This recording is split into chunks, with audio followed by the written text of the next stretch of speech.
The pyramids were not the beginning. When the first stones were laid at Giza, another African civilization had already risen, flourished, and vanished into memory. We are looking south, beyond the cataracts of the Nile, into what is now northern Sudan. This is the Kingdom of Kerma, and for nearly 1,000 years before Egypt became an empire, it stood as the dominant power of the Upper Nile. The timeline matters here. Kerma's earliest settlements date to approximately 2500 BCE.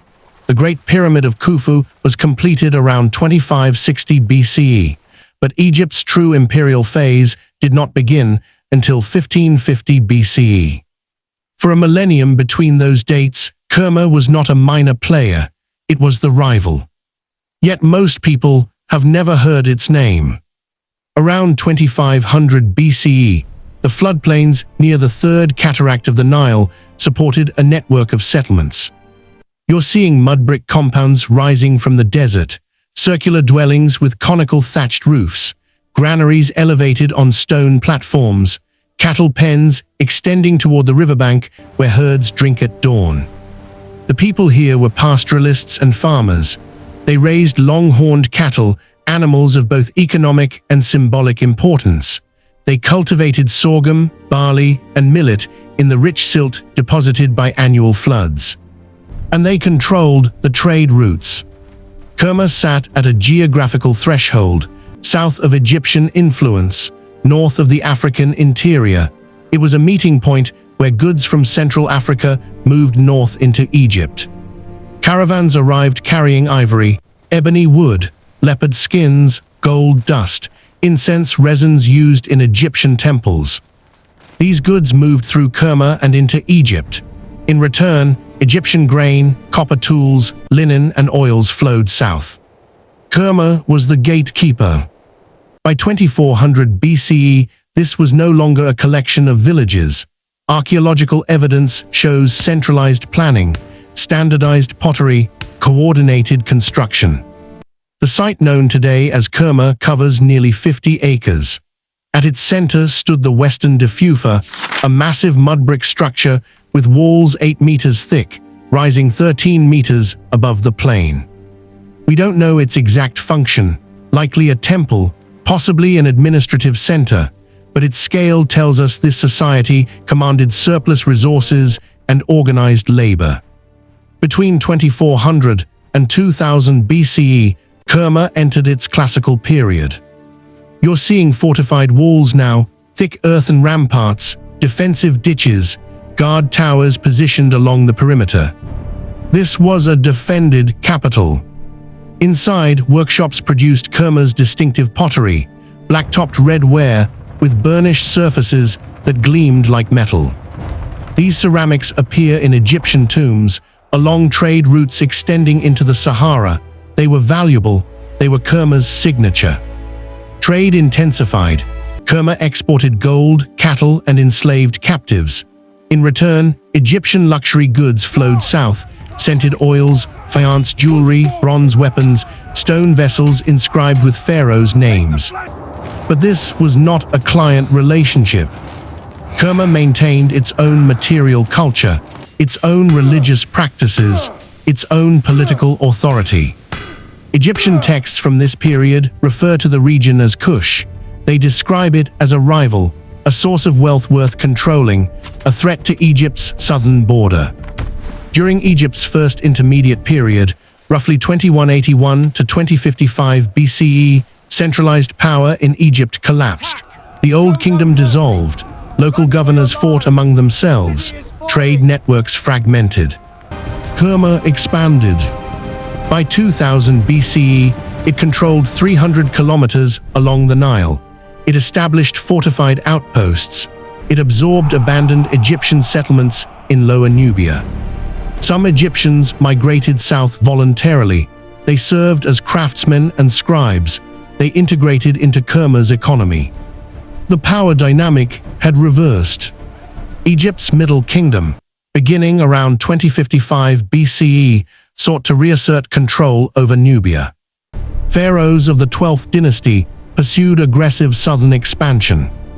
Between 1991 and 1802 BCE, Egypt built a chain of fortresses along the Second Cataract.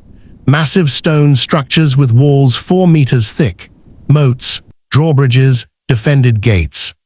You're seeing Buhan, Semna, Kama, Mergissa. These were not trading posts, they were instruments of containment.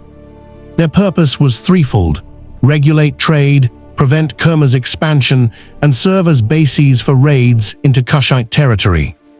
Egyptian inscriptions describe these campaigns: prisoners taken, cattle seized, villages burned. But Kerma adapted. Archaeological evidence shows increased militarization, bronze weapons appearing in greater numbers, archers trained in composite bow techniques, defensive earthworks expanded around settlements. Kerma was learning to resist. When Egypt's Middle Kingdom collapsed around 1782 BCE, the pressure reversed. By 1650 BCE, a foreign group called the Hyksos had seized control of Lower Egypt. Egypt was divided, vulnerable. Kerma moved north. Kerma forces pushed past the Second Cataract. They occupied Egyptian fortresses built to contain them. They formed alliances with the Hyksos in the north. Egypt was caught between two hostile powers. For nearly a century, Kerma maintained this position. This is the Kerma-Moyen period, roughly 1750 to 1500 BCE. The capital now contained a royal necropolis, unlike anything in Egypt. You're seeing tumulus burials, massive circular mounds rising 30 meters in diameter. Beneath them, underground chambers lined with mud brick and stone. Inside these tombs, archaeologists found kings lying on beds inlaid with ivory, surrounded by grave goods, jewelry, weapons, pottery, furniture, and hundreds of human bodies. Retainers, servants, soldiers, women, children, buried in rows around the central figure. Some were killed at the king's death. Others were buried alive and died of asphyxiation as the tomb was sealed. This was not Egyptian practice. This reflects an indigenous belief system that the king's household must continue to function in the afterlife. The scale of these sacrifices speaks to concentrated power. A ruler who could command hundreds of deaths at his funeral commanded absolute authority in life. The tombs also contained Egyptian artifacts, statues of pharaohs with names chiseled away, inscribed vessels, ceremonial weapons. Some were diplomatic gifts, others were looted during Kerma's occupation of Egyptian forts. Still others were commissioned from Egyptian craftsmen. This was not imitation, it was appropriation. Kerma was integrating Egyptian prestige into its own framework. It was asserting equivalence. By 1600 BCE, Kerma controlled more territory than any state south of the Mediterranean. Its trade networks reached west into the Sahara and east toward the Red Sea. In every functional sense, Kerma was an empire. In 1550 BCE, Egypt's new kingdom emerged. Pharaoh Ahmose I expelled the Hyksos and reunified Egypt. The new pharaohs turned their attention south. The objective was different now, not containment, conquest. Thutmose I, ruling around 1504 to 1492 BCE, delivered the decisive blow. Egyptian armies moved in force. They besieged Kerma's fortifications. They dismantled its trade networks. They destroyed its temples. One inscription records Thutmose I hanging the body of a defeated Kushite chief from the prow of his ship. This was symbolic annihilation. By 1500 BCE, Kerma had fallen. Egypt established direct colonial administration. They appointed Egyptian governors. They built temples to Egyptian gods.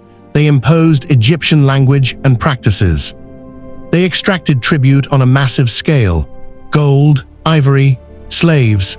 The gold that funded Egypt's monumental construction came largely from Nubian mines.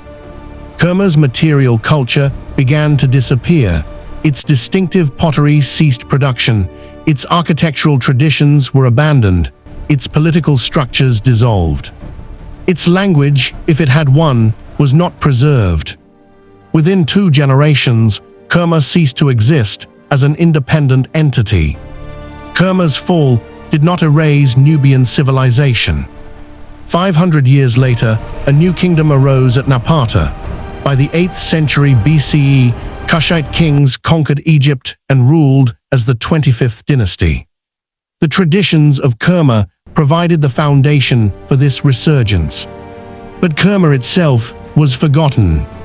Egyptian records mention Kush as an enemy, a source of resources, a place to be controlled. They do not describe it as a peer civilization. They do not record its internal history. For 3,000 years, Kerma existed only as fragmented references in Egyptian texts and as unexplained ruins. Modern archaeology began excavating Kerma in 1913. American archaeologist George Reisner uncovered the royal tombs and catalogued thousands of artifacts. But Reisner misinterpreted what he found.